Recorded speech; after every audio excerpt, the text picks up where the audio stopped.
കോൺഗ്രസ് നേതാവ് എം ലിജു ഇപ്പോൾ നമ്മോടൊപ്പം ചേരുന്നു.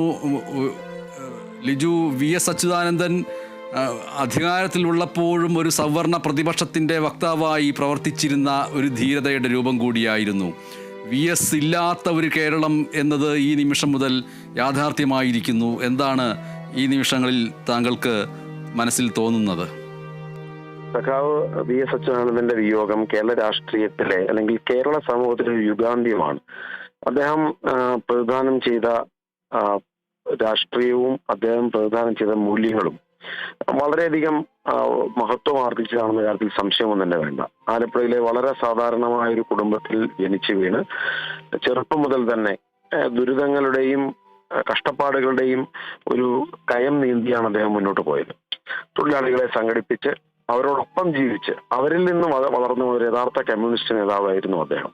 അതുകൊണ്ട് തന്നെയാണ് നേരത്തെ സംസാരിച്ചതുപോലെ ഭരണപക്ഷത്തും പ്രതിപക്ഷത്തും ഇരുന്നപ്പോഴും അദ്ദേഹം ഒരു പ്രതിപക്ഷ ധർമ്മം നിർവഹിച്ചതിന്റെ കാരണം ഒരു ശരിയുടെ പക്ഷം ഏതാണെന്ന് കൃത്യമായ ഒരു ധാരണ അദ്ദേഹത്തിന് ഉണ്ടായിരുന്നു എന്നുള്ളത് കൊണ്ടാണ്. ഇപ്പോൾ രാഷ്ട്രീയമായ അദ്ദേഹത്തിന്റെ എതിർചേരിയിലുള്ള ഒരാളാണെങ്കിലും ഞങ്ങളെല്ലാം അങ്ങേയറ്റം ബഹുമാനിക്കുന്ന കേരള രാഷ്ട്രീയത്തിലെ ഏറ്റവും പ്രഗത്ഭരായ നേതാക്കന്മാർ, കേരള ചരിത്രം രേഖപ്പെടുത്തുന്ന പ്രഗത്ഭരായ നേതാക്കളിൽ ഒരാളാണ് അദ്ദേഹം.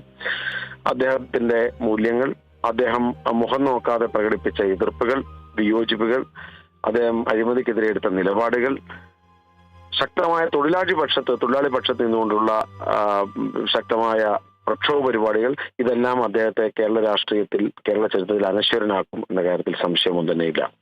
ആദരണീയനായ വി എസിന് വിട ആദരാഞ്ജലികൾ.